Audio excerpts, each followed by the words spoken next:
Hello students, today will we discuss about Chris Wallace Crave. Chris Wallace Crave ये एक writer हैं जिन्होंने Melbourne लिखा है, जो कि एक पोइट्री है, ओके, पोयम है। हम आज क्रिस वॉलेस क्रेव के बारे में पढ़ेंगे। Chris Wallace Crabbe as a poet, इनका पूरा नाम है Christopher Wallace Crabbe. Was born in the inner Melbourne suburb of Richmond on 6 May 1934. His father was a journalist and his mother a pianist. Both his parents were Jewish. His parents divorced when he was 1 year old. He grew up with his stepfather.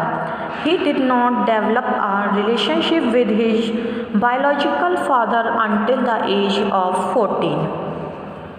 He attended Scotch College and then the University of Melbourne, graduating with BA in 1956 and MA in 1964. Wallace Crave became Melbourne University Lockyer Fellow in Australian Literature in Creative Writing from 1961 to 1963.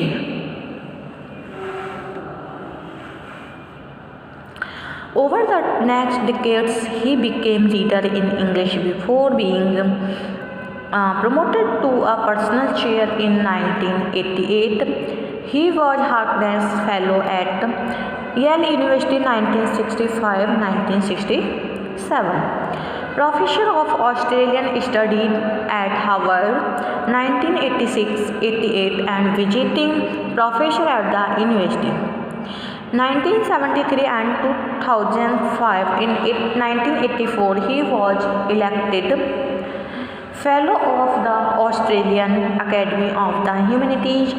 He was also founding director of the Australian Centre at the University of Melbourne, serving from 1989 until 1994 and returning as Professor Emeritus in 1998.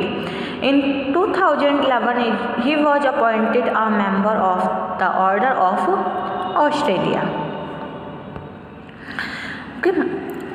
Wallace Crave's lightly warm erudition and distinctive sense of humor have ensured that his work is admired by many poets across the aesthetic division in our poetry. Reaching books to the 1970s, his poems range widely in theme and subject, from the political to his personal. Wallace Crave has also edited many anthologies and collections of essay and published a number of collections of his literary criticism and essays. In 1981, he also published a novel, Splinters.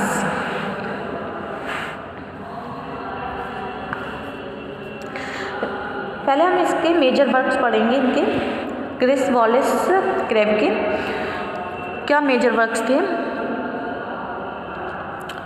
Citizen, Ancient Historian, Practical Politics, The Wife's Story, A Wintry Manifesto, In Light and Darkness, Every Night About This Time, The Swing, Wind and Change, Melbourne, A Sentimental Education, Carnations, The Apparitions।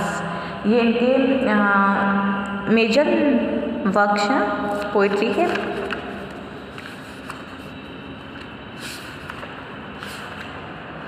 First है हमारा as a teacher. The Melbourne poet Chris Wallace Crabbe has been an important figure in Australian poetry since the early 1960s as a teacher, scholar, anthologist and organizer, as well as a poet with at least 14 volumes to his name. Wallace Grave has been central to much that has happened in Australian poetry over the past 50 years, especially in Melbourne, as with his friend, the late Peter Porter. Wallace Grave's slightly worn erudition and distinctive sense of humor have ensured that his work is admired by many poets across the aesthetic divisions in our poetry reach back to 1970s. Okay. Next, as a scholar. It is possible that his playfulness in Wallace Grave's work may sometimes have led to its being slightly misunderstood and, in some quarters, undervalued. The present book is his third selected and offers a tight but indicative sample from his work across half a century. Apart from his first two collections, which the poet himself once described as foursquare and syllogistic, Wallace Grave is revealed throughout as a kind of playful philosopher who, because of his Hopkins-like love of language, has been driven to use the richness of poetry rather than the drier prose medium that serves most philosophy.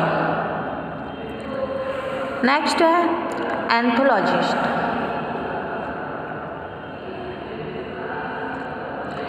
Occasionally and movingly, Wallace Grave abandons his philosophical stance by writing poignantly straightforward poems of grief, particularly following the early and unexpected death of his adult sons, as well as political poems that have all the compassion and impact of Bridget of Neruda. The characteristic playfulness suddenly disappears and becomes, at most, a gentle irony.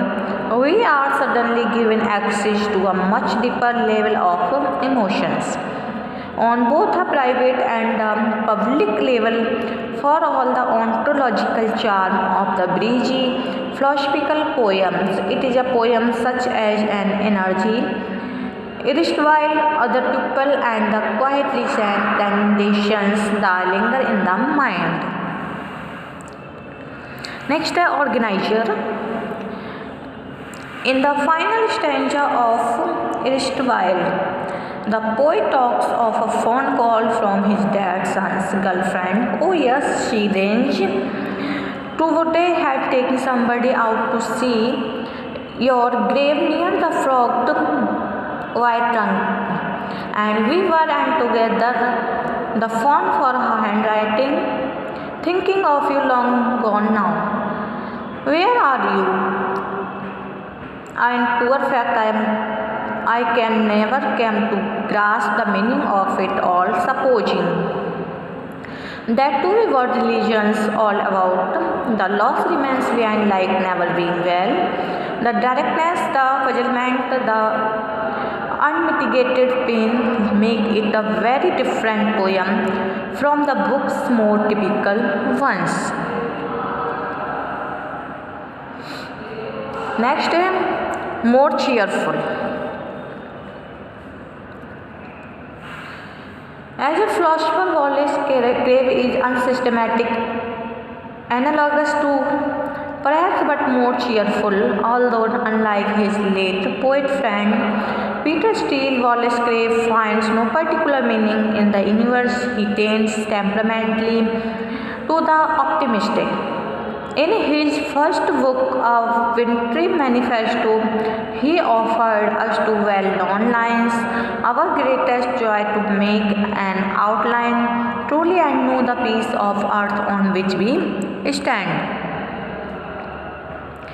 The last stanza of the last of the new poems in this book gives us something similar, albeit in a more offhand manner, yet we view it all from here with our feet resting firmly on the physical and all the impinging solidly made right here. Of course, fiber, fur, sepals, one parrot feather, whatever other hoots dear. Old salty nature has an hand for us to touch and question.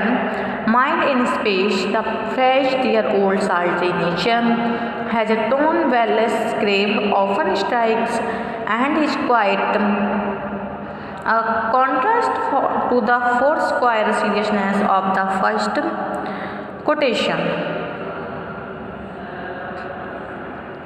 Reflecting as the latter does the manner of poets such as A.D. Hope and James Macaulay, who were so dominant in this country in the 1950s.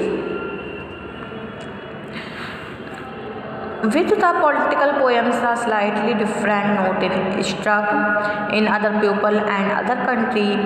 Our country boys go off to war. Wallace Grave fiercely questions the political decisions that send men off to conflicts in remote places which may or may not prove to be in the national interest.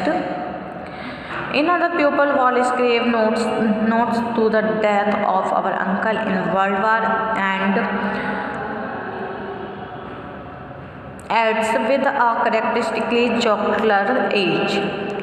For is a lot for uncles, a lot of lives I would say. The latter poems, our country boys go off to war in just 2 5 lines.